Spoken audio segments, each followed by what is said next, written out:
차가운 새벽이었어.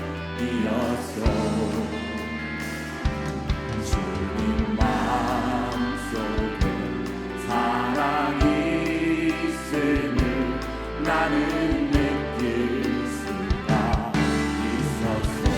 오주여 오주여 당신께 감사하리라.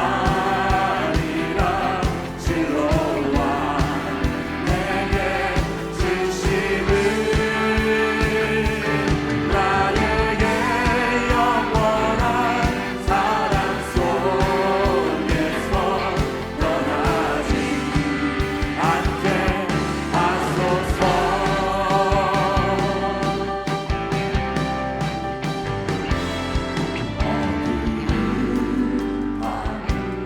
깜깜한 밤에 새벽을 찾아 떠난다.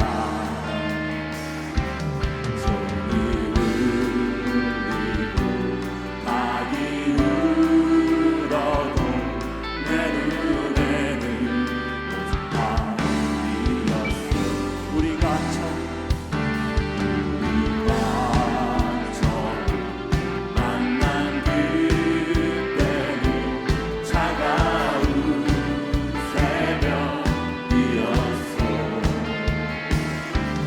주님 마음속에 사랑이 있음을 나는 느낄 수가 있었어. 오주여 오주여 당신께 감사하리라. 실로와 내게 주심을 나에게 영원한 사랑 속에서 떠나지 않게 하소서. 오주여 오주여 당신께 감사하리라. 실로와 내게 주심을 나에게 영원한 사랑 속에서 떠나지 않게 하소서. 오주여 오주여 당신께 감사하리라. 실로와 내게 주심을 나에게 영원한 사랑 속에서 떠나지 않게 하소서.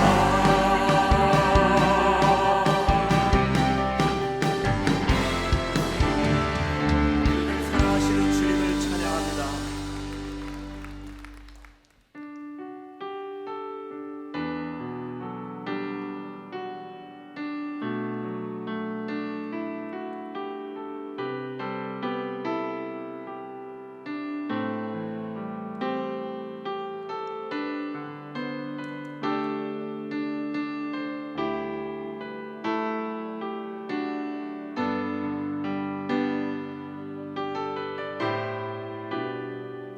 나의 주님께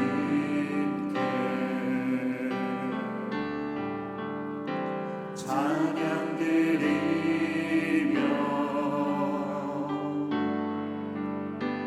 그 크신 사랑 주님께 감사해.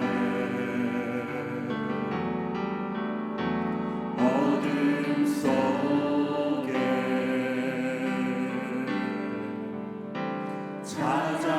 찾아오셔서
다 같이 사도신경 교독하심으로 우리의 신앙 고백하겠습니다.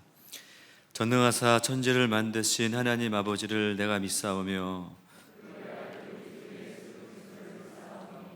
이는 성령으로 잉태하사 동정녀 마리아에게 나시고 십자가에 못 박혀 죽으시고 하늘에 오르사 저리로서 산자와 죽은 자를 심판하러 오시리라.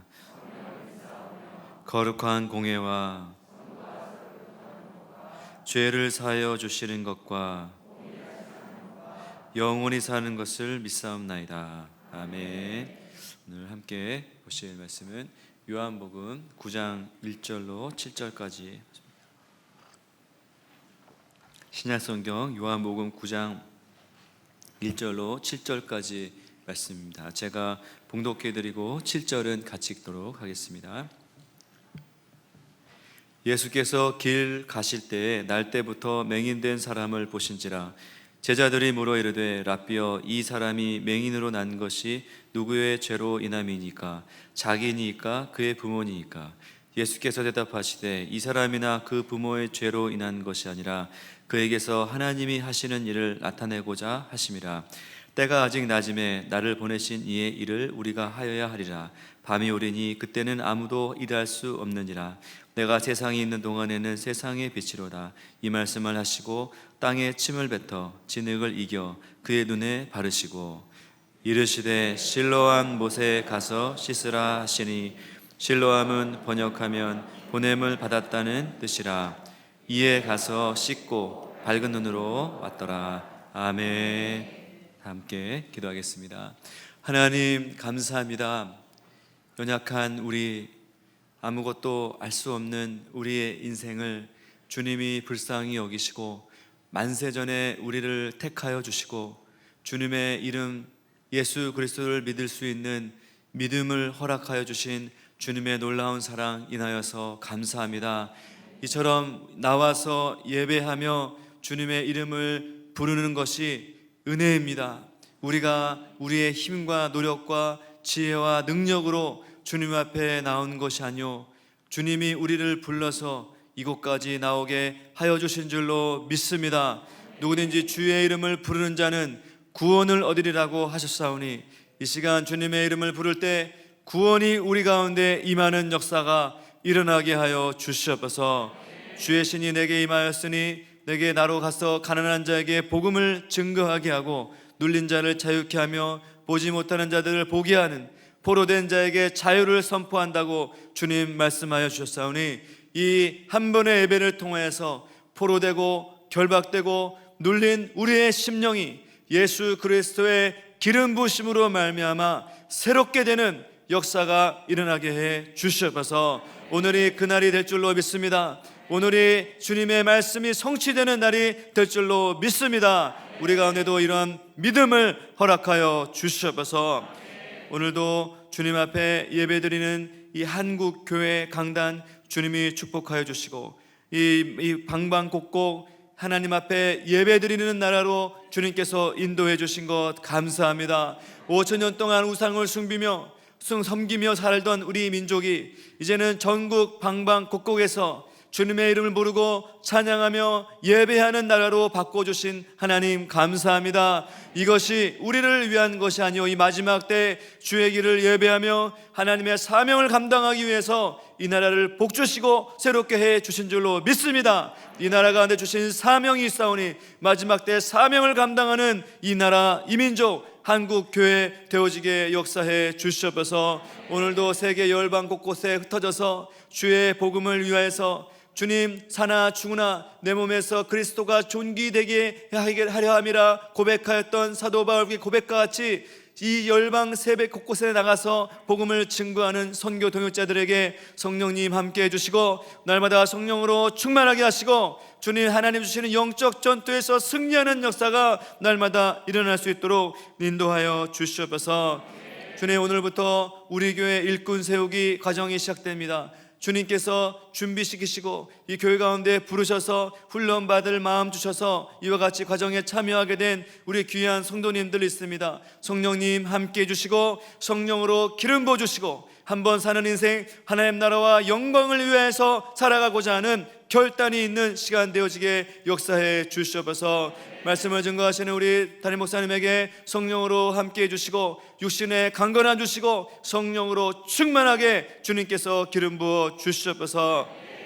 주님, 이런 코로나 시즌이 지나가고 일상을 회복해가는 시즌에 있는 것을 인하여서 감사합니다. 더 이상 코로나가 육신을 누리는 이런 도구가 되어지지 않게 해주시고 주님께서 말씀하시기를 모이기를 패하는 어떤 자들의 습관과 같이 하지 말며 주님, 두세 사람이 모인 곳에 내가 너희와 함께하리라고 하신 주님의 말씀같이 주님, 이제 다시 힘써 모이고 예배하고 기도하고 찬양하는 역사가 회복되어질 수 있도록 역사해 주시옵소서.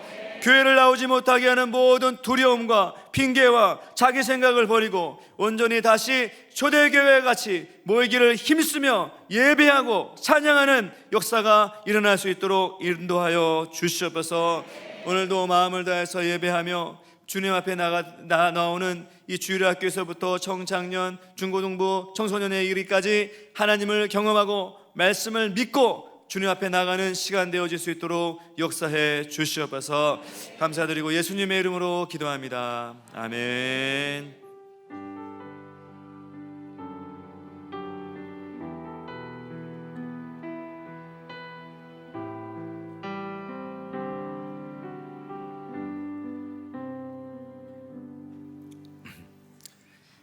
네, 할렐루야. 아멘. 우리 오늘 주일 예배 오신 여러분을 환영하고 축복합니다. 오늘 주신 말씀으로 보는 자, 보지 못하는 자, 이런 말씀 같이 나누기를 원합니다. 제가 예전에 대학에 다닐 때 그때는 낭만이 좀 있어서 대학 캠퍼스 가보면 주로 잔디밭에 3, 4모 모여서 기타 치고 노래하고 또 막걸리도 먹고 이런 사람들이 종종 있었습니다. 제가 한번 지금도 기억나는 것이 캠퍼스에 이렇게 지나가고 있는데 그때도 어떤 남학생들이 여기서 기타를 치고 노래 부르고 신나게 또 막걸리도 먹고 이렇게 하고 있었어요. 근데 지나는데 아주 익숙한 노래를 부르는 거예요. 저도 너무 익숙한 노래를 부르고 있어서 봤더니 실로암 노래를 부르고 있었어요. 그래서 실로암 노래를 부르면서 신나게 박수치면서 막걸리를 마시면서 무슨 노래인지도 모르고 그냥 신나니까 막 어두운 밤에 하면서 막 이렇게 하고 있었던 기억이 지금도 나는데, 이처럼 군대를 한번 가셨던 분들이라면 실로암 노래를 모르시는 분이 없을 거예요. 신병 훈련소에 가면은 이 실로암 부르기 위해서 훈련 받는다, 이런 말도 있을 정도로 아주 유명한 노래입니다. 근데 이 실로암 노래가 그렇게 막걸리 마시면서 부르는 노래가 아닙니다. 굉장히 영적인 노래거든요. 찬양이거든요. 한 인생이 정말 이 극적으로 변화돼서 주님을 만나고 변화된 그 감격을 노래하는, 굉장히 가사가 너무나 이게 정말 가슴을 울리는 그 마음이 담겨진 노래가 실로암인데, 누구나 다 아는 굉장히 유명한 이런 노래라는 거죠. 오늘 본문 내용이 바로 그 내용입니다. 너무 잘 아는 이 실로암. 근데 단순히 이 오늘 요한복음 9장에서 예수님이 이 맹인을 그냥 눈뜨게 하셨다, 단순한 그 기적 하나로 그친 것이 아닙니다. 그거 요한복음 9장이 1절부터 41절까지 쭉 한 이야기로 흐르고 있는데, 그것은 예수님이, 그러면 내가 맹인을 예수님이 고치고 치유하고 변화시켰는데, 그러면 이 세상에서 누가 진짜 맹인이냐, 누가 보는 사람이고 누가 못 보는 사람이고, 누가 맹인이고 누가 눈 뜨은 사람이고 누가 앞을 못 보는 그런 사람인가, 그것에 대해서 말씀해 주고 있는 것입니다. 좀 보는 자는 구원받은 사람입니다. 보지 못하는 사람은 구원받지 못하는 사람이 되는 것입니다. 오늘 말씀을 통해서 보는 자가 되시길 바랍니다. 하나님 나라를 바라보고 구원을 보고 영생을 바라보는 저와 여러분 되시기를 바라겠습니다. 첫 번째는 이 보는 자인데, 그러면 누가 볼 수 있는 사람, 누가 보는 사람이 되는가? 이것에 대해서 성경이 말씀하고 있습니다. 요한복음을 쭉 통독하다 보면 유난히 본다는 말이 참 많이 나옵니다. 본다, 보신다, 이런 말이 참 많이 나옵니다. 우리가 잘 아는 요한복음 1장 14절에도 말씀이 육신이 되어 이 땅 가운데 거하심에 우리가 그 영광을 보니, 그렇게 돼요. 아버지의 독생자의 영광이요, 그렇게 되어 있죠.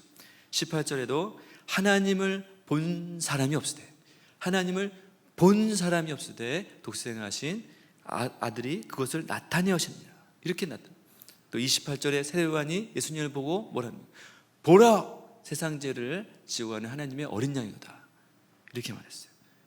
또 34절에 보면 내가 보고 그가 하나님의 아들이심을 증언하였느니라, 내가 보고 증언하였느니라, 이게 됐죠. 39절에도 보면 예수께서 제자들에게 와서 보라, 이렇게 초청하셨어요. 그들이 가서 그 계신 데를 보고 따랐다는 거예요. 그리고 48절에 나다나엘을 부르면서 또 이렇게 말씀해요. 빌립이 너를 부르기 전에 네가 무화과 나무 아래에 있을 때 내가 보았느니라, 이렇게 말해요.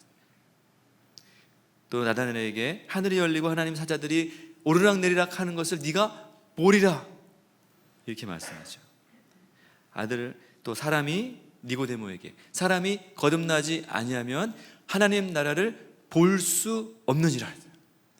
그러니까 요한복음 전체를 흐르고 있는 이 주제가 뭐냐면은 보는가 보지 못하는가, 이거거든요. 보는 것이 뭡니까? 보는 사람은 하나님 나라를 바라보는 자, 영생을 보는 자, 구원을 보는 자, 예수를 보는 자, 이것이 바로 영생이라는 것이죠. 영생이 무엇입니까? 어둠 속에 살면서 영적인 세계에 닫혀있던 사람이 이제 영안이 열려서, 눈이 열려서 말씀이 보이고 구원이 보이고 예수가 보이는 것, 그게 영생이라는 것입니다. 구원은 이와 같이 예수를 보는 거예요. 예수를 바라보는 거예요. 무엇을 바라보십니까, 여러분? 무엇이 보입니까? 어떤 것을 바라보시면서 이 세상을 살아가십니까? 우리의 인생이 구원받는 것, 예수가 보이는 거예요. 예수를 바라보는 것, 그것이 우리의 구원이라는 것입니다. 오늘 예수님이 제자들과 함께 길을 가실 때 날 때부터 맹인된 사람을 봤어요. 이 사람은 어떤 사람이냐면은 나면서부터 소경된 자다, 이렇게 성경이 말하고 있습니다. 날 때부터 맹인이에요. 그러니까 어떤 사고나 또 어떤 질병을 통해서 시력을 잃은 것이 아니라 태어날 때부터 보지 못하는 맹인으로 있었다는 것입니다. 그러니까 자기의 의지와 자기의 어떤 그 상관없이 태어나면서부터 앞을 못 본 거예요. 나중에 부모가 이 아들에 대해 설명하는데 이 사람이 장성했다, 이렇게 되어 있습니다. 그러니까 다 큰 거죠. 다 커서 장성하기까지, 그러니까 태어나면서부터 장성하기까지 한 번도 앞을 못 본 거예요. 야, 참 기가 막히죠. 기가 막힌 인생. 태어나면서부터 보지 못한다. 야, 참 이게 얼마나 답답하겠습니까? 그런데 더 기가 막힌 것이 있습니다. 더 기가 막힌 것은 태어나면서부터 이때까지 앞이 보이지 않았는데, 더 기가 막힌 것은 앞으로도 볼 가망성이 없다는 거예요.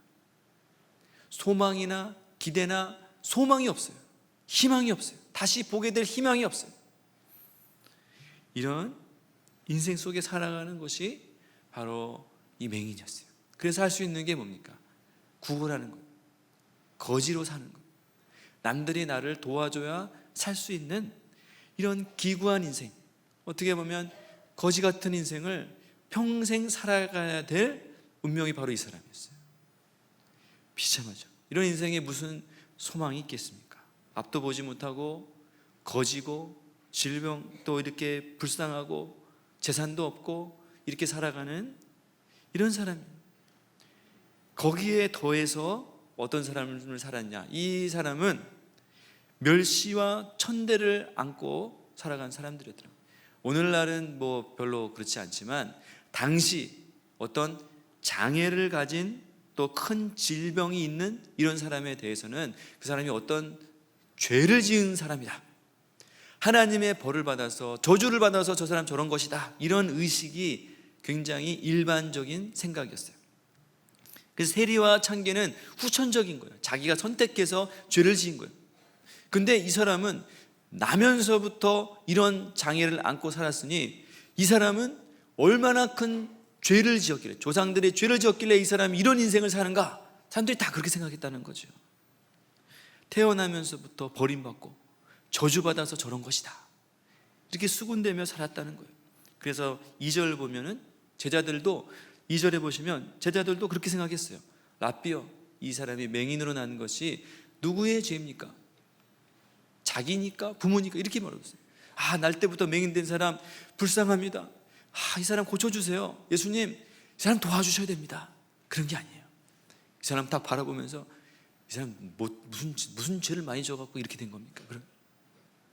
그게 당연한 거예요. 그러니까 이 사람은 어떻게 살았겠어요? 평생을 다른 사람이 자기를 향해서 수군대는 소리를 들으면서 살았겠죠. 저렇게 날 때부터 맹인이 돼서 참 저주받은 인생, 참 이게 얼마나 죄를 많이 졌길래 저런 몹쓸 맹인으로 태어나서 저런 저주받은 인생 살아가는가. 사람들이 수군거리고 조롱하고 비웃고 그렇게 산 거죠. 다른 사람의 손가락질을 경험하면서 태어날 때부터 이런 운명을 안고 평생을 살아간 좌절과 절망 속에서 자기도 그렇게 생각했죠. 나는 무슨 죄가 있었어? 나는 왜 이런 인생을 살았을까?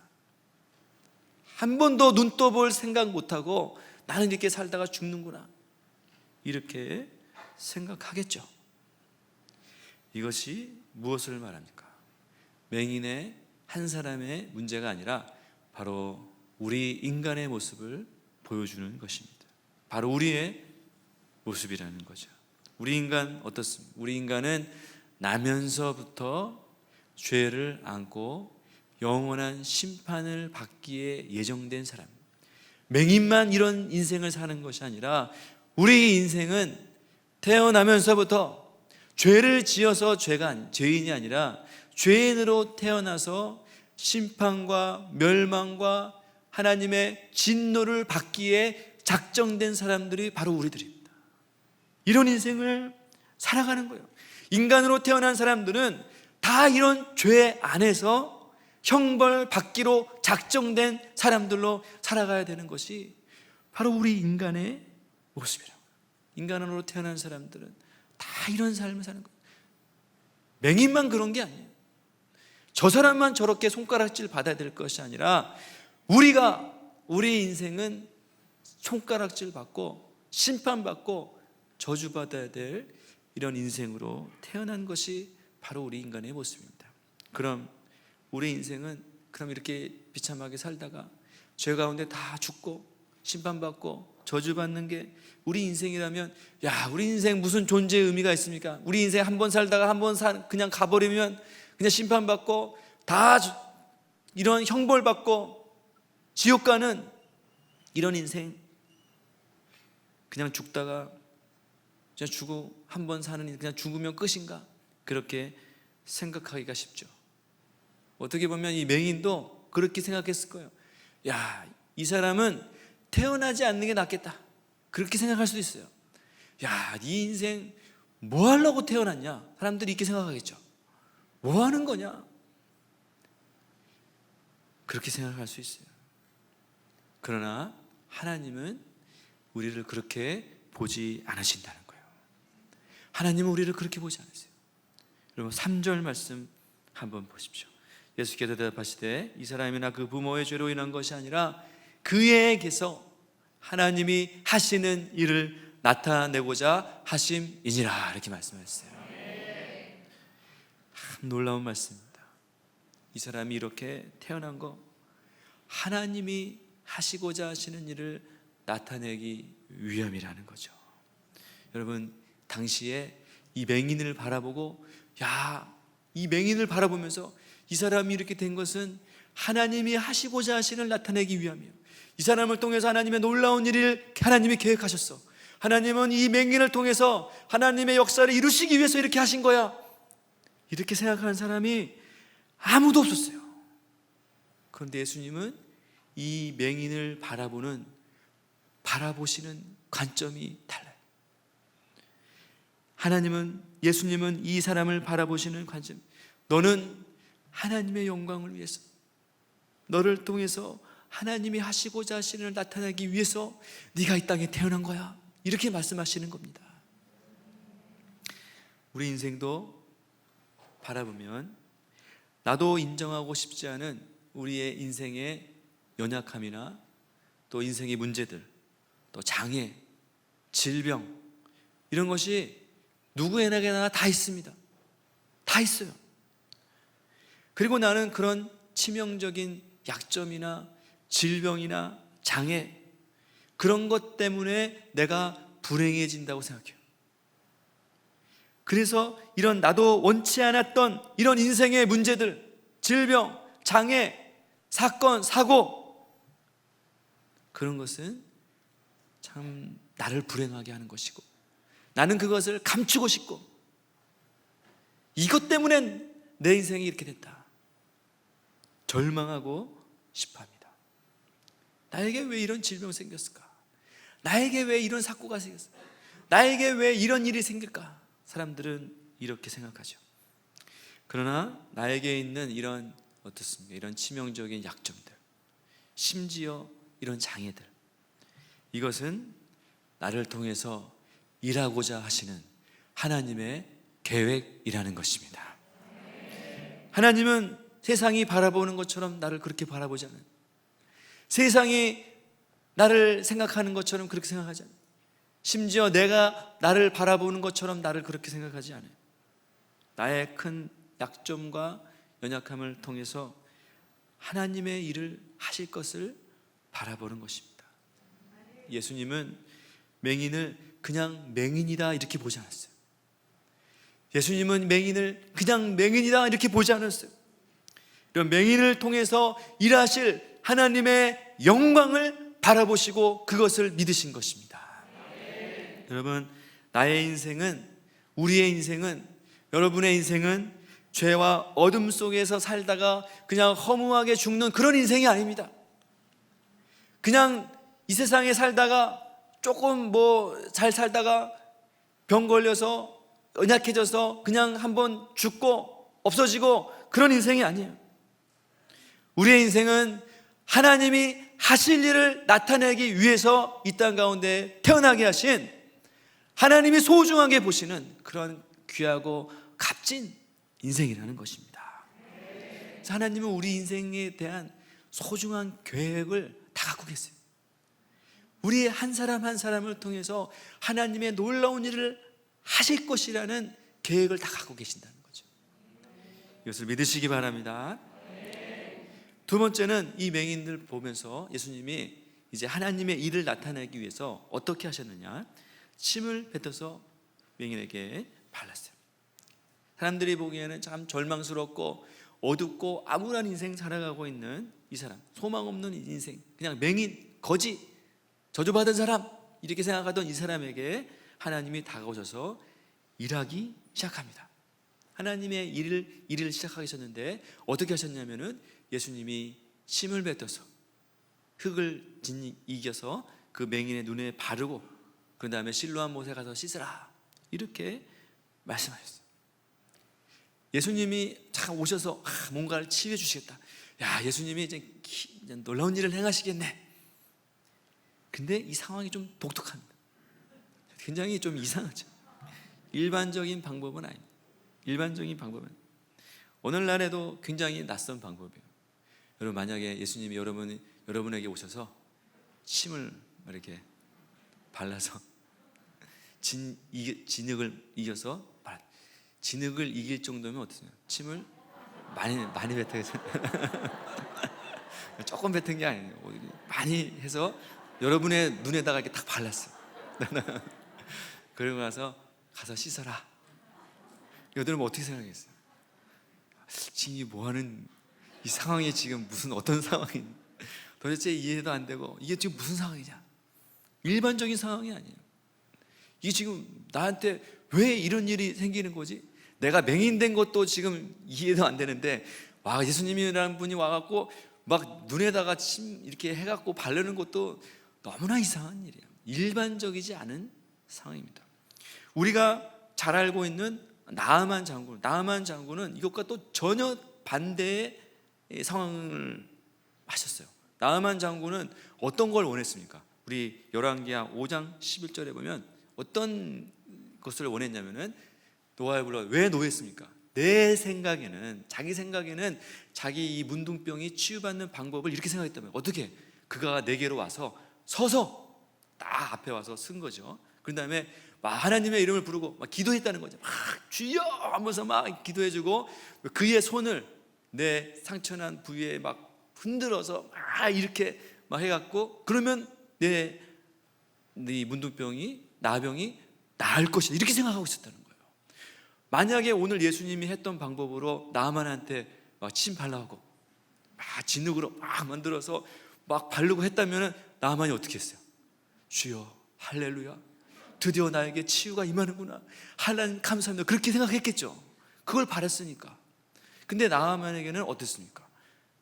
그냥 엘리사가 나와보지도 않고 그냥 요단강 가서 7번 씻으세요 그랬어요. 그랬더니 막 노한 거죠. 아니 내 생각에는 이렇게 해야 되는데 하나님이 이렇게 했다는 거예요. 근데 지금 오늘 이 맹인에게는 전혀 다른 희한한 방법으로 예수님이 이렇게 하신 적이 없습니다. 성경에 주로 성경에서 예수님이 치유하시는 방법이 뭡니까?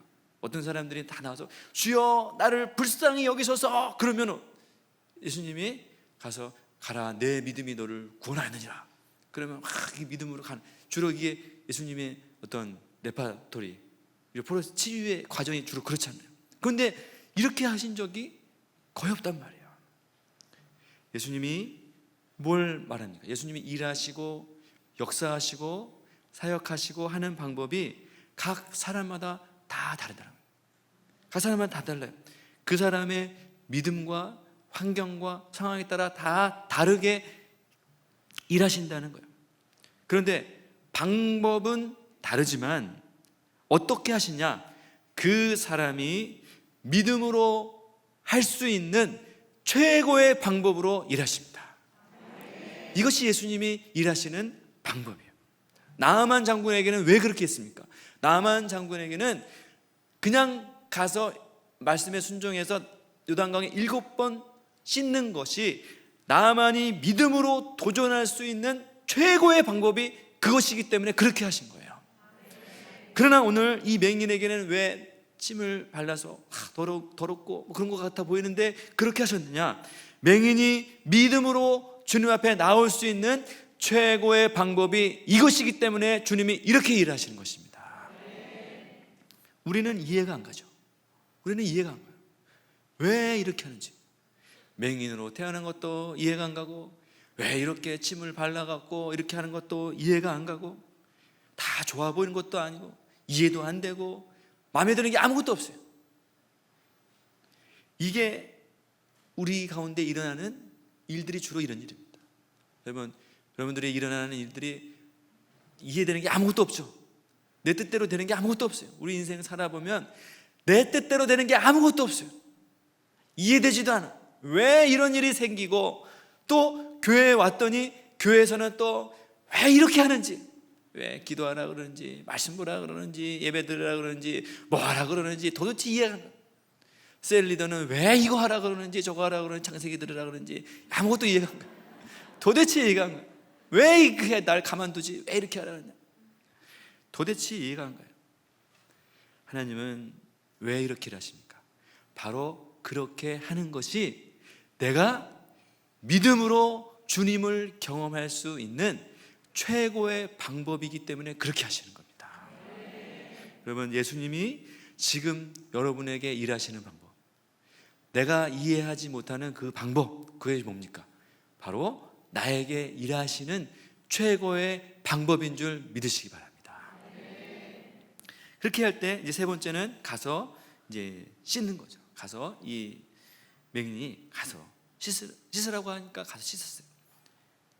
그리고 나서 이 맹인이 치유를 받았다는 거죠. 예수님은 우리를 치유하시는 분이시지만 치유하는 방법이 다 달라요. 그러나 이 사람의 치유되기 위한 아까 공통점이 있는데, 이 사람이 받는 치유자가 치유를 경험하는 공통점이 있는데, 뭐 나만이든 맹인이든 누구든 치유를 받는 사람들의 공통점이 있습니다. 공통점이 뭐냐? 방법은 다 다르지만 치유를 경험하는 사람들의 공통점은 예수님의 말씀을 그대로 믿고 순종했다는 것입니다. 이 사람이 실로암 못에 가서 실로암 못이 특별한 능력이 있어서 치유받은 게 아니에요. 요단강에 특별한 능력이 있어서 나아만의 문둥병이 치유된 게 아니에요. 그 말씀 자체를 믿음으로 순종했으니까 순종한 대로 믿음이 역사해서 치유가 된 것입니다. 이것을 바로 말씀해 주시는 거죠. 이 맹인에게도 어떻게 미치는 걸 막 발라서 예수님이 가서 씻으라 하죠. 예수님이 어떻습니까? 그 자리에서 예수님이 만약에 이 소경에게 막 침을 이게 진흙을 이겨서 눈에다 막 바르고 나서 소경아 눈을 떠라 이렇게 할 수도 있어요. 그 자리에서 치유를 받을 수 있어요. 누가 그랬습니까? 소경 거지 바디메오는 그 자리에서 치유를 받았어요. 다윗사자손 예수여 나를 불쌍히 여서 내가 보기를 원하나이다 이렇게 할 때 예수님 어때? 가라 네 믿음이 너를 구원한 그 즉시로 눈이 떴단 말이에요. 똑같은 소경이고 똑같은 거지고 똑같은 사람이었는데 그 사람은 그 즉시로 눈이 떠졌어요. 그런데 이 사람은 그렇게 하지 않았어요. 7절 말씀 보시면 이르시되 실로암 못에 가서 씻으라. 실로암 못에 가서 씻으라는 말씀을 주셨다는 거예요. 이 맹인에게는 그러니까 이 사람이 치유받을 수 있는 결정적인 일세는 자기에게 주신 그 말씀대로 순종하는 것입니다. 믿음으로 화합하면 그 말씀대로 되어지는 것이에요. 실로암 못이 뭐 얼마나 떨어져 있는지 뭐 어디인지 몰라요. 또 이 사람 생각에서는 그냥 눈에 무술 뭐 아무데나 가서 씻으면 되는 거 아니야? 그렇게 생각할 수도 있잖아요. 씻기 위해서 굳이 뭐 실로암 못에 안 가도 될 것 같아요. 그냥 하고 싶은 대로 자기가 하고 싶은 대로 할 수도 있어요. 그러나 이 맹인이 치유되는 유일한 방법은 무엇이냐? 실로암 못에 가서 씻는 거예요. 그것이 이 사람이 치유받을 수 있는 유일한 방법이에요. 여러분 실로암 못에 이 사람만 갔겠습니까? 거기에 지금 씻고 있는 사람 많아요. 거기에 다른 사람도 다 세수하고 있어요. 그러면 그 사람들이 다 치유받았냐? 그게 아니에요. 그게 아니죠. 말씀을 믿고 말씀대로 반응한 사람 단 한 사람, 이 사람만 치유받았다는 겁니다. 실로암은 무슨 뜻이라요? 보냄을 받았다. 보냄을 받은. 여러분 이 맹인인 예수님에 의해서 보냄을 받았어요. 예수님에 의해서 예수님께 보내져서 뭐 했습니까? 보내져서 뭐 한 거예요? 가서 특별한 일을 한 거 아니에요. 예수님이 하라고 한 것을 한 거예요. 실로암 못에 보내져서 너 가서 실로암 못을 다 채워라. 그러면 너 눈 떠질 거야. 그렇게 하지 않았어요. 가서 예수님이 하라고 한 것을 한 것이 있어요. 그게 뭡니까? 씻어라. 세수한 거예요. 평범하고 누구나 할 수 있고 어떤 사람도 할 수 있는 그 일을 하라 그런 거예요. 보내진 곳에 가서 예수님이 하라고 한 것을 할 때 우리 가운데 치유 역사가 일어나게 된다는 것입니다. 여러분 보냄을 받은 자가 해야 될 일이 딱 한 가지가 있어요. 보냄을 받은 자가 해야 될 일이 딱 한 가지가 있는데 그것은 예수님이 하라고 한 것을 하는 거예요. 그 일은 세수하는 것처럼 매우 쉬운 거예요. 주님은 우리 가운데 치유를 위해서 매우 어렵고 힘들고 할 수 없는 일을 말씀하지 않으세요. 너무나 쉬운 거예요. 너무나 쉬운 나의 근본적인 치유는 나에게 주시는 그 말씀에 순종하여 나갈 때 그것을 통해서 일어나는 것입니다. 그럴 때 이 맹인이 예수님 말씀하실 때 어떻게 했습니까? 그 7절에 마주 보면 이에 가서 씻고 밝은 눈으로 왔더라 이렇게 말씀해요. 예수님이 말씀하시니까 어떻게 했어요? 좀 있다가 좀 생각해보고 지금 이게 무슨 상황인지 다른 사람한테 물어보고 저 사람이 누구고 왜 내가 이걸 해야 되고 이것을 가면 어떤 일이 벌어질지 내가 어떻게 해야 돼? 이게 생각해보고 물어보고 재보고 한 게 아니에요. 어떻습니까? 이에 가서 이에 즉시로 주님이 말씀하실 때 그 말씀에 바로 순종해서 갔다는 것입니다. 여러분 말씀하실 때 이에 바로 갔다 이 말은 무슨 뜻이에요? 믿음으로 갔다는 것입니다. 하나님의 말씀이 들리니까 그 말씀에 즉각 반응해서 그 말씀에 반응해서 나갔다는 것이에요. 이것이 바로 믿음이라는 거죠. 자기 생각을 의지하고 자기 생각대로 행동한 것이 아니라 예수님이 가라고 할 때 간 것입니다. 가라고 하면 가는 거예요. 씻으라 그러면 씻는 것입니다. 그럴 때 우리 가운데 즉시로 이에 가서 씻고 밝은 눈으로 왔더라. 이런 놀라운 기적이 일어나게 되는 것입니다. 예수님이 이 맹인에게 뭐라고 했습니까? 이 맹인에게 너 가서 씻으면 낫게 될 거야 이렇게 말씀하지 않았어요. 너 실로암 못에 가서 씻으라. 그러면 네가 밝은 눈으로 오게 될 것이다 이렇게 말씀하지 않았어요. 뭐라고 했냐면은 가서 씻으라 이렇게 말했어요. 우리의 믿음을 테스트하신 거죠. 우리가 해야 될 일이 뭡니까? 보냄을 받은 자가 해야 될 일은 가라고 하는 것에 가는 거예요. 가라고 가는 곳에 가서 하라고 한 일을 하는 것입니다. 이것이 우리가 이 땅에서 해야 될 최고의 일이라는 것이죠. 그러면 놀라운 기적을 이루는 분은 예수님입니다.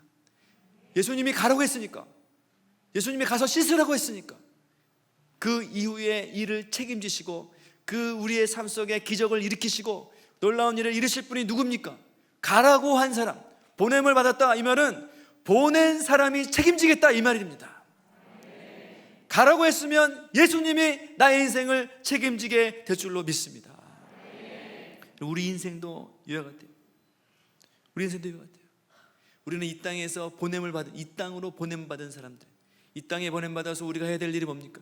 예수님이 하라고 한 일을 하면, 예수님이 하라고 한 일, 예수를 믿으면 영혼이 멸망치 않고 영생을 얻게 되리라 말씀해 주셨습니다.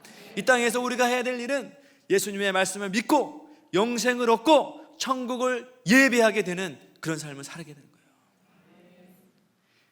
거예요. 우리는 맹인 거지와 같이 이 땅에 태어나면서부터 어둠과 저주와 심판이 예정된 이런 삶을 살았던, 영원히 죄의 노예로 살아야 된 이런 사람이에요. 그런데 예수님의 말씀을 믿고 순종하게 될 때 우리에게는 영원한 빛 대신 구원의 빛으로 나가게 되는 이런 역사가 우리의 삶 속에 일어나게 된다는 것입니다. 우리의 삶 속에 이런 일이 있기를 정말 기도합니다.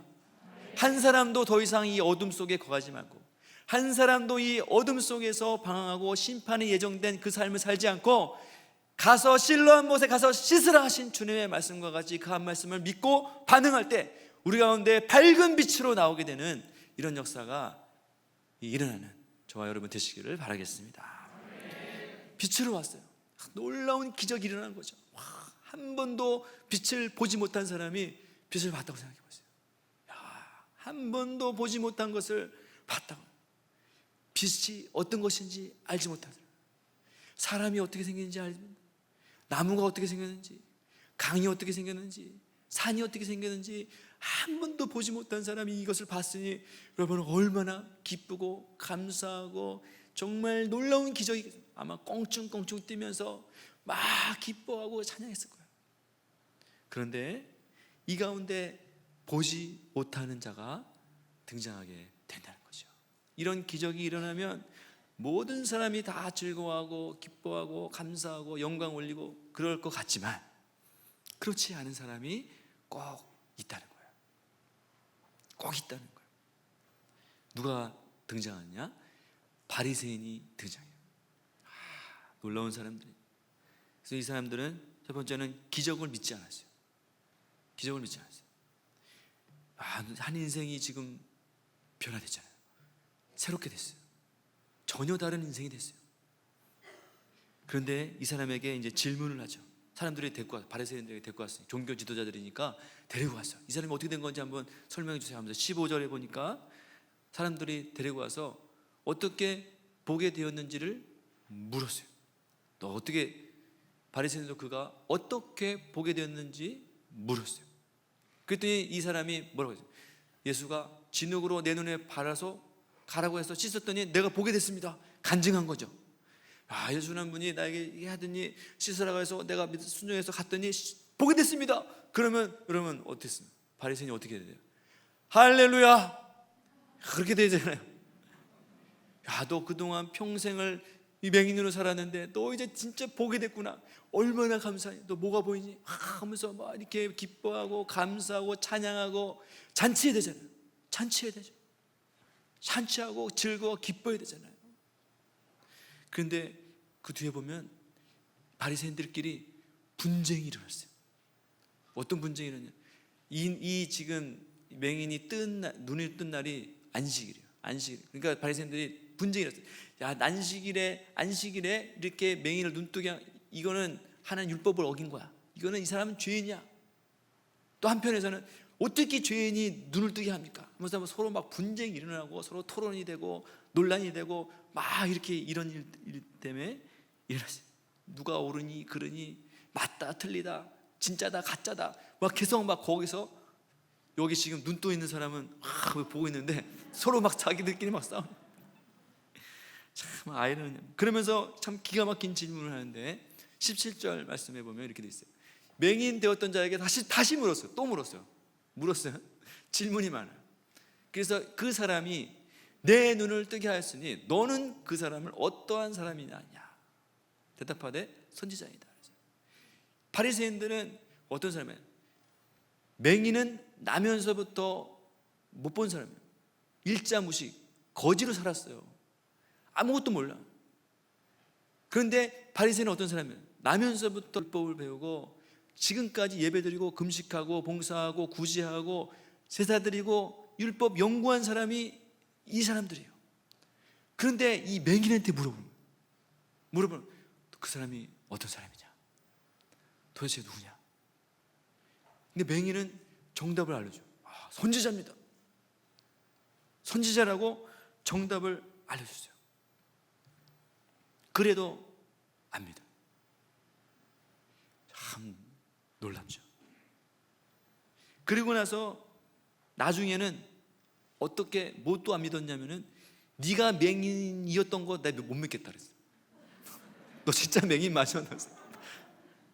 9장을 한번 읽어보시면 너 진짜 맹인이었어? 하면서 너 맹인 아닌 것 같은데? 그러면서 어떻게 하냐면 너 부모님 오라 그래. 그래서 부모님을 데리고 갔어요. 부모님을 데리고 와서 이 사람이 맹인된 게 진짜 맞습니까? 또 물어봤어요. 19절의 말씀은 부모한테 이렇게 물어봐요. 이는 너희 말이 맹인으로 왔다 하는 너희 아들이냐? 진짜 네 아들이 맞냐? 그러면 어떻게 보느냐? 또 어떻게 보느냐? 이해가 안 돼요. 그러니까 계속 어떻게 보느냐? 너 왜 보는 거야 도대체? 왜 눈 떴어? 그런 거 지금 눈 떠갖고 하나님을 보고 영광에서 찬양하고 있는데 너 진짜 왜 뜬 거야 도대체? 그래서 계속 물어보는 거야. 어떻게 떴냐? 왜 떴냐? 진짜 이게 맞느냐? 그러냐? 진짜 뜬 거 맞아? 그런 계속 물어보는 거야. 참 기가 막히죠. 그렇게 부모를 불러서 저렇게 막 물어보고 나서 나중에 이 맹인 되었던 사람을 또 불러요. 나중에. 그래서 26절에 또 불러. 또 뭐라고 했냐면 이르시되 그 사람이 내게 무엇하였냐? 어떻게 내 눈을 뜨게 하느냐? 또 물어봤어.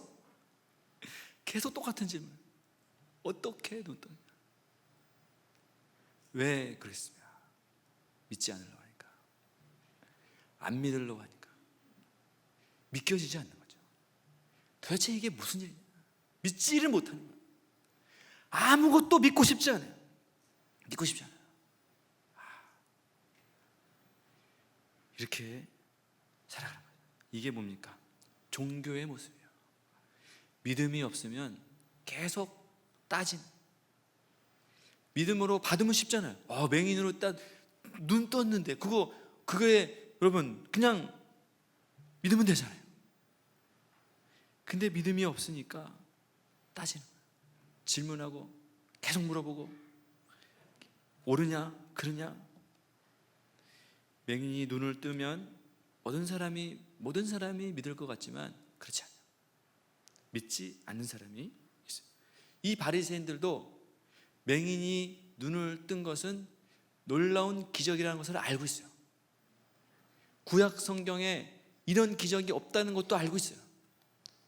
왜냐하면 이것은 메시아의 표적이라는 거 알고 있어요.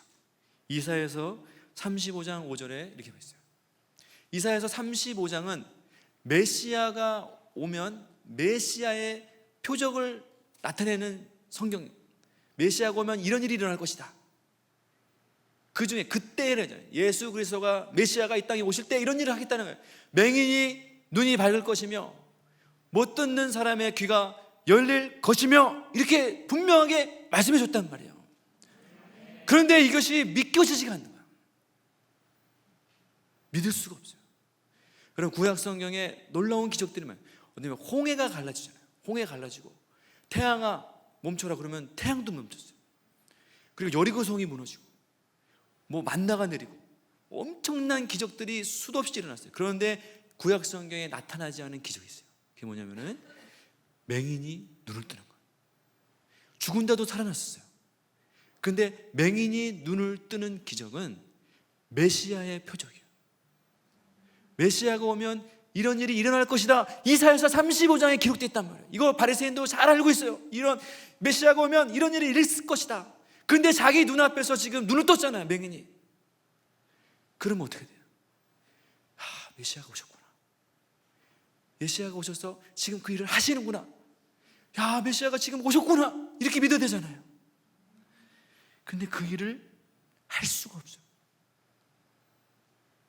할 수가 없어요. 종교에 갇힌 사람, 종교와 형식과 율법에 갇힌 사람은 이렇게 할 수밖에 없어요. 이 사람이 믿지 못한 이유가 뭡니까? 이 사람이 예수가 안식일에 병자를 고쳤다는 거예요. 이 율법 하나에 딱 걸리니까 모든 것이 무효가 됐어요. 이 종교인들이 믿음이 강한 것 같고 하나님도 잘 믿고 성경도 잘 알고 참 주님을 잘 알고 있는 이런 사람 같았지만 실제로는 어떻습니까? 하나님을 안 믿는 사람이에요. 메시아를 안 믿는 사람이에요. 하나님을 믿는다고 직업이 그건데 안 믿고 있는 거예요. 그러나 맹인이었던 이 사람은 어떻습니까? 아무 지식이 없어요. 여태까지 구걸만 했단 말이에요. 지식이 없어요. 들은 게 없고 배운 것도 없고 아는 것도 전혀 없어요. 그런데 그래서 특별한 섬김이나 봉사나 금식도 해본 적이 없어요. 하나님 앞에 아무 믿음 없는 사람처럼 보이잖아요. 근데 이 사람이 한 가지 믿고 있는 것이 있어요. 한 가지 딱 한 것이 믿고 있는 것이 있었는데 25절 보세요. 25절 보면 대답하되 바리새인들이 막 뭐라고 하니까 나는 그거 뭔지 모르겠다.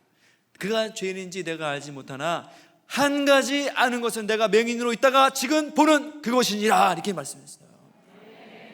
맹인에게는 다른 지식, 지혜, 율법 아무것도 몰라요. 그러나 한 가지 아는 것이 있었는데 예수가 나를 고치셨다. 예수가 나를 눈뜨게 했다. 예수가 나를 살렸다. 이런 믿음이 있었다는 것입니다. 그럼 우리가 다른 믿음 없어도 돼요. 다른 믿음, 큰 믿음, 놀라운 믿음, 대단한 믿음 이런 거 있으면 좋겠지만 우리가 가져야 될 단 한 가지 믿음이 있습니다. 그게 뭐냐? 예수가 나의 구원자다. 예수 그리스도가 우리를 구원하실 메시아다. 나의 영적인 어두움에서 눈뜨게 하실 분은 바로 예수 그리스도 한 분이다. 이 한 가지만 믿으면 우리의 인생은 바뀌고 달라지게 된다는 것입니다. 이 바리새인이 신학적인 지식이 많고 율법을 그렇게 많이 알고 있는 것보다 맹인이 믿고 있었던 한 가지가 더 능력 있는 믿음이라는 것입니다. 이것이 능력이에요. 평생을 맹인으로 살아왔던 이 무식한 거지 같은 사람, 이 사람은 어때요? 사람들이 볼 때 심판받고 저주받고 죄인으로 살던 사람으로 인식된 사람이죠. 이 사람은 영원히 형벌받고 저주받은 사람이에요. 그런데 이 예수 그리스도를 만나는 기적을 경험하면서 이 사람은 어떤 사람이 됐어요? 믿음의 용사가 됐어요. 구원받은 사람이 됐어요. 하나님의 복이 임한 사람, 기적을 경험한 사람이 됐어요.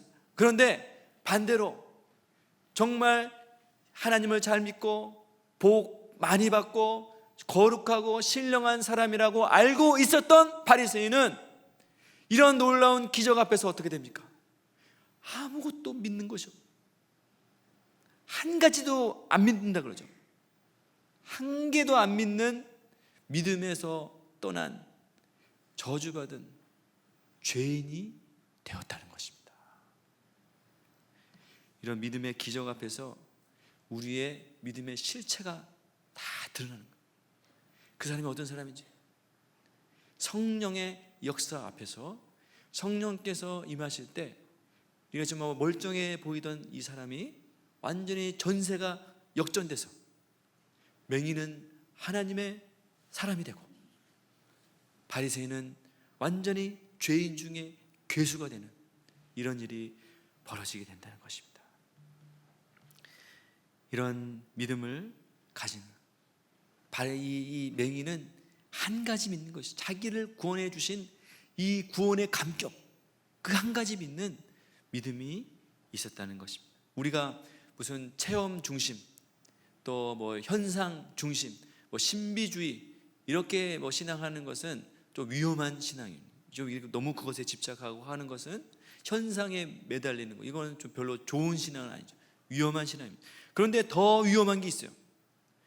믿음의 체험이 없이 신앙하는 것은 더 위험한 신앙입니다.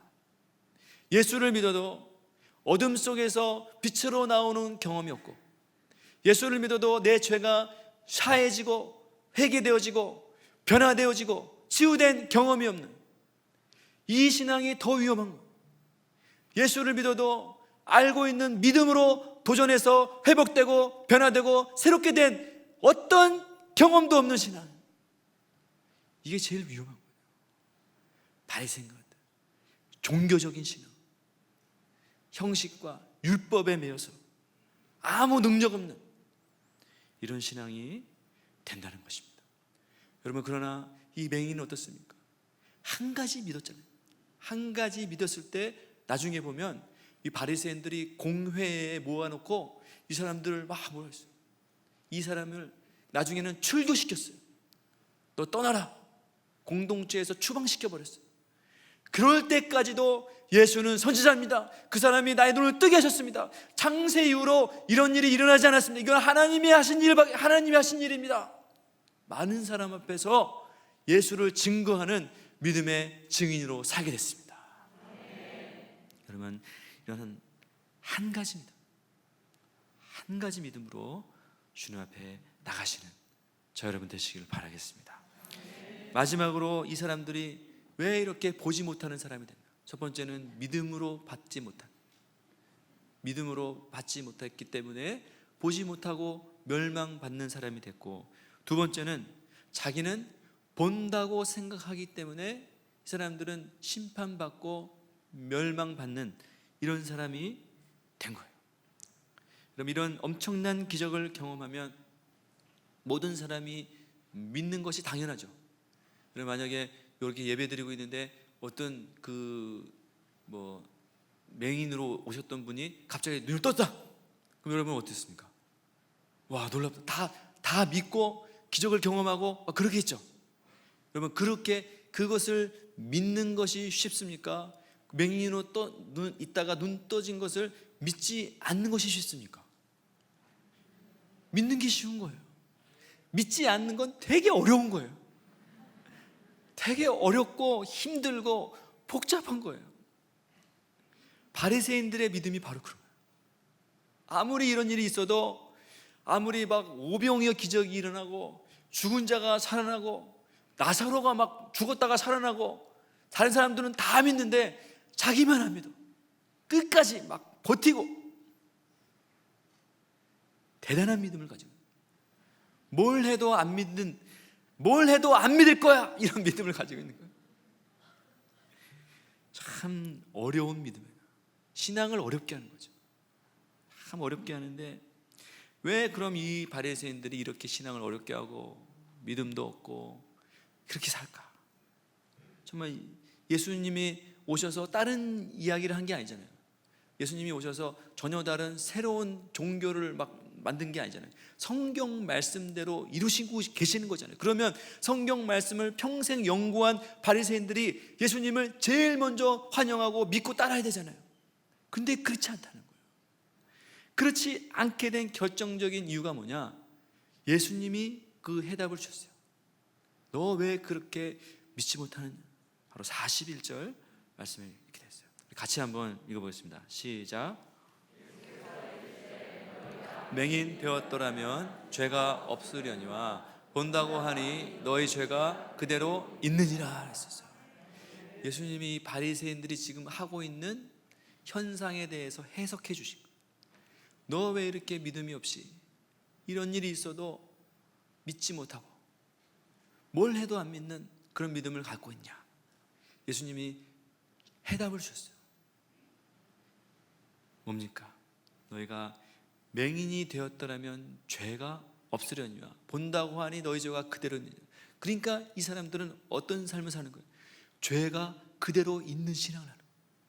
그렇게 제사 드리고 기도하고 말씀 보고 찬양하고 하나님 앞에 산다고 했는데 어떤 삶을 사는 거예요? 죄가 그대로 있는 신앙. 죄가 용서되지 않고 죄가 그냥 있어요. 아무 죄 용서함 받는 것이 없이 그대로 있는 신앙을 하는 거예요. 왜 그렇습니까? 본다고 하니 자기는 잘 보고 있다. 나는 아무 문제가 없다. 나는 알고 있다. 나는 뭘 알고 있는 거예요? 율법을 알고 하나님을 알고 다른 지식을 알고 다 알고 있다는 거예요. 본다고 하는 것 때문에 이 사람의 인생이 망가진 거예요. 망가진 거예요. 그런데 어떻습니까? 자기가 본다고 하고 알고 있다고 하고 정말 잘 믿고 있다고 생각했는데 결과가 뭡니까? 죄가 그대로 있느니라. 야, 이런 인생을 살게 되는 거예요. 이게 종교와 율법의 참 큰 저주입니다. 우리가 뭔가를 보고 있다, 내가 잘 알고 있다, 나는 문제가 없다, 내가 평생 모태신앙으로 여태까지 잘 살아왔다, 나는 죄인이 아니다, 내가 뭐가 문제냐, 이렇게 살아가고 가고 있다고 생각하는 그 한 가지가 나의 인생을 망하게 한다는 거죠. 사도 바울도 이렇게 말씀했어요. 고린도전서 8장 2절에 뭐라냐? 만일 누구든지 무엇을 아는 줄로 생각하면 마땅히 알 것을 알지 못하는 것이요, 이렇게 말씀하셨어요. 참 우리가 이것을 잘 아는 말씀이지만 기도하면서 잘 들어봐야 됩니다. 알 것을 알지 못한다. 마땅히 알아야 될 것이 뭡니까? 여러분, 우리 신앙송에서 마땅히 알아야 될 게 뭡니까? 구원, 영생, 십자가, 죄사함, 천국, 하나님 나라, 이거 중요한 거잖아요. 마땅히 우리가 알아야 되잖아요. 당연히 알고 있어야 될 것이라는 말이죠. 그런데 어떤 사람은 이것을 알지 못하게 돼요. 어떤 사람에게서는 이것이 비껴나가는, 하나님의 역사가 비껴나가고 알지 못하게 되는데 그 한 사람이 누구냐? 아는 줄로 생각한다. 아는 줄로 생각한다. 아는 줄로라는 말은 진짜 아는 게 아니죠. 자기는 알고 있다고 생각하는 거예요. 알고 있다고 생각하는 거예요. 제가 지난번에 청년부 예배 때도 한번 간증을 했는데, 어떤 사람이 비행기를 타고 가고 있었는데 저 기내 간식으로 과자를 줬어요. 땅콩 과자. 그래서 받아서 저 먹고 있었는데 자꾸 옆에 있는 사람이 내 걸 먹는 거예요. 옆에서 이렇게 계속 내 걸 먹으면서, 그래서 제가 이게 인상을 막 쓰면 왜 내 걸 먹지? 한번 근데 또 먹는 거예요. 이 사람이 진짜 그래서, 근데 계속 내 거를 먹으면서 날 보면서 계속 이렇게 웃으면서 나도 계속 먹는데 진짜 기분 나쁜데 내 거를 왜 자꾸 먹냐. 그래서 이제 비행기가 도착해서 내리려고 했더니 자기한테 과자가 있는 거예요. 옆에 주머니에 자기가 받은 과자가 있었던 거예요. 그러니까 이 사람은 누구 거 먹은 거예요? 옆에 사람 거 먹은 거예요. 자기는 이것이 자기 건 줄 알고 철떡같이 믿고 있었어요. 근데 지금 남의 거 먹고 있어요. 우리가 이런 인생을 쉽게 살아갈 수 있어요. 누구도 방심할 수 없는 거예요. 내가 뭔가를 특별히 이런 영적인 세계라든지 하나님 나라와 성경, 교회 이런 일에 대해서는 우리가 겸손해질 필요가 있어요. 내가 뭔가를 알고 있다고 생각하는 순간 우리는 쉽게 아무것도 알지 못하는 사람이 되어버릴 수 있게 된다는 것입니다. 예수님이 그래서 이렇게 경고하셨습니다. 그러므로 너희가, 누가복음 8장 18절에 이렇게 말씀하셨어요. 그러므로 너희가 어떻게 들을까 스스로 삼가라. 조심하라는 거죠. 주의해라. 주의해. 정말 조심해. 이렇게 예수님이 우리 가운데 말씀하셨어요. 뭘 조심해라. 누구든 어떻게 들을까를 삼가하는데 누구든지 있는 자는 받겠고 없는 자는 그 있는 줄로 아는 것까지 빼앗기리라 했어요. 누가 뺏깁니까? 여기 뺏긴다는 말이 그냥 유순한 표현이지만 뺏긴다는 말은 무슨 뜻이에요? 멸망받고 심판받는다는 거예요. 누가 심판받습니까? 누가 심판받아요? 자기는 있는 줄로 생각하는 사람, 자기는 있는 것으로 착각하고 있는 사람, 그 사람은 그것까지도 뺏기는 인생이 된다는 겁니다. 예수님이 이것을 경고했어요. 그냥 한번 얘기한 게 아니라 스스로 삼가라. 너의 자신을 체크해봐라. 또 뭐가 있는지. 있는 줄로 생각하지 말고 너에게 진짜로 있는 것이 뭐냐, 그것을 점검하고 체크하고 바라보고 살아라. 이렇게 우리 가운데 경고해 주시는 것입니다. 결론적으로 주님은 우리에게 이 어두운 세상 속에서 우리가 다 눈을 뜨고 맹과 같은 인생에서 새로운 인생 살기를 너무나 바라고 원하고 계십니다. 이것을 위해서 이 땅 가운데 오셨고 우리에게 그런 믿음을 주시기 위해서 우리 가운데, 이 땅 가운데 오신 분이 바로 예수 그리스도입니다. 이 사실을 믿으시고 이 사실을 믿는 데는 큰 믿음, 다른 믿음이 필요 없어요.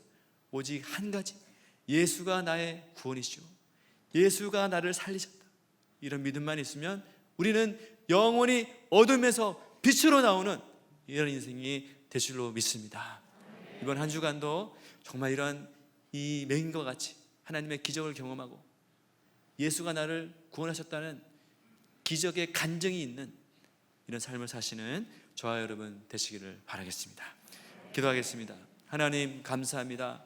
영원히 죄 가운데 살던 우리 인생을 주님이 살리시고 영원히 어둠 속에서 방황하던 우리의 인생이 이제는 빛으로 나와 주님을 만나는 놀라운 인생으로 변화시켜 주시는 주님을 찬양합니다. 주님, 이런 기적의 역사가 있을 때 주님, 바리새인과 같이 그것을 믿지 못하고 아는 것으로 생각하는 착각된 신앙에서 벗어나서 이제 맹인과 같이 내가 한 가지를 알고 있는, 한 가지를 경험하는 이런 믿음의 삶 살아갈 수 있도록 역사해 주시옵소서.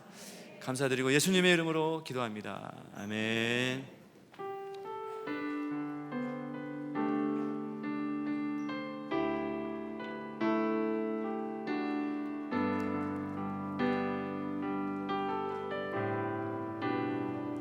나의 주님께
찬양 드리며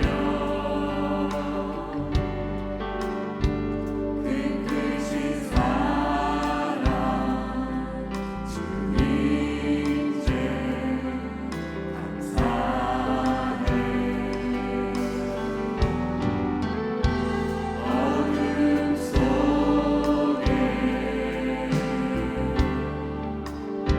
찾아오셔서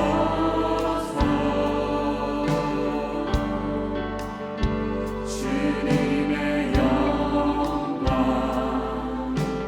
보게 하시네. 이 시간인 나를 손 내밀어 잡아주시네. 두려움만 내려놓고 주 바라봅니다.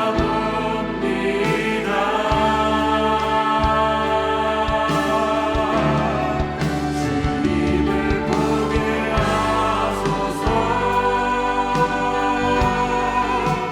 나를 붙드소서.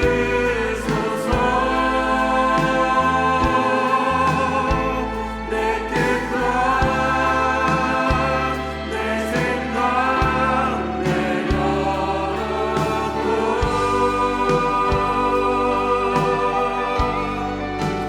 주님 앞에 나 엎드려 주의 음성 기다리니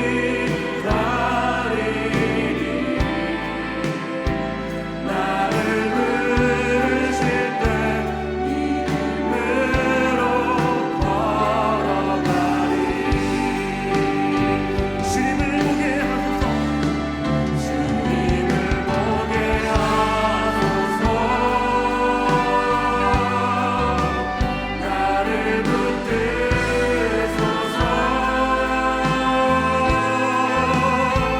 내 뜻과 내 생각 내려놓고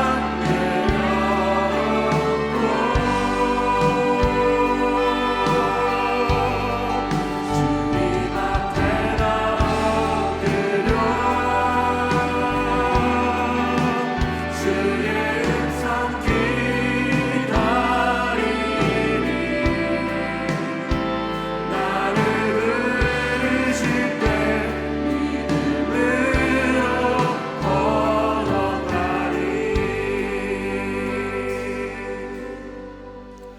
하나님 감사합니다. 죄악 가운데 어둠 속에 살던 우리 인생 이제 주님을 보게 해 주시옵소서. 내 뜻과 내 생각 내려놓고 나를 영원한 천국으로 인도하실 주님의 십자가의 은혜를 바라보고 보는 자가 되어지게 하여 주시옵소서. 믿음이 있는 자가 되게 하시고 주님 믿음 없는 자가 되어지지 않게 해주셔서 이 마지막 시대에 주님 있는 줄로 알다가 착각하여 멸망하는 신앙이 아니라 주님 나에게 임하신 예수 그리스도의 은혜를 믿고 주님 앞에 나아가는 저희들 되어지게 역사해 주시옵소서. 주님 예물을 드렸습니다. 주님이 기뻐 받으실 향기로운 예물이오니 주님 이 예물이 쓰이는 곳마다 하나님의 이름이 증거되게 하시고 예수 그리스도의 영광을 위해 사용되어지는 귀하고 소중한 값진 예물 되어지게 축복하여 주시옵소서. 감사드리고 예수님의 이름으로 기도합니다. 아멘. 손 목사님 나오셔서 우리 광고 축도해 주시겠습니다. 믿음의 눈을 떠서 하나님을 만나는 놀라운 한 주간 되실 줄 믿습니다. 이 시간 교회 소식 알려드리는 시간입니다. 먼저 기쁨의 교회와 MTC 방문해 주신 모든 분들을 온 마음으로 환영합니다. 처음 방문해 주신 새가족 분들 위해서 교회에서 작은 선물 준비했습니다. 예배 후 나가실 때 로비에서 꼭 받아가시고 교회 생활에 필요한 안내도 받으시기를 바라겠습니다. 광고 드립니다. 25기 우리 교회 일꾼 세우기가 오늘부터 5주간 진행됩니다. 참여하시는 성도님들 오후 2시 20분까지 비전 채플로 모여주시고 또 참여하시는 분들 위해서 팀셀에서도 함께 기도해 주시기 바랍니다. 그리고 매월 첫 주는 선교 헌금 및 또 장학구제 헌금 드리는 주일로 이렇게 하고 있습니다. 그리고 코로나 기간 개인 방역 철저히 하시고 또 주위에 있는 아프신 분들을 위해서도 기도해 주시기를 바랍니다. 교우 소식 알려드립니다. 조병근, 정지유 두 분 가정에 등남하셨습니다. 네, 축하드립니다. 박종수 성도님의 성도상 있으셨고 김규진 성도님 모친상 있으셨습니다. 위로의 교제 나누시기를 바랍니다. 예배 후에는 3층 뒷좌석 그리고 앞좌석 그리고 4층 이런 순서로 퇴장하도록 하겠습니다. 그리고 성지 답사팀은 금요일에 하나님의 은혜 가운데 모든 일정 잘 마치시고 귀국하셨습니다. 담임 목사님이 감기에 걸리셨는데 기도해 주시면 감사하겠습니다. 다 같이 일어나셔서 찬양 드리고 축도로 마치겠습니다.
이제는 죄악 가운데 있는 우리 인생의 영의 눈을 떠서 진정한 생명의 길, 구원의 길로 인도하시고자 십자가 지신 예수님의 놀라우신 은혜와 하나님 아버지의 극진하신 사랑하심과 성령님의 충만 교통, 위로, 내주, 치유, 기름 부으심이 하나님의 이 말씀을 믿고 믿음의 눈을 떠서 하나님의 나라를 보고 경험하기 원하시는 모든 성도님들과 가정과 직장과 캠퍼스와 교회 위에 지금부터 영원토록 함께 있을지어다. 아멘.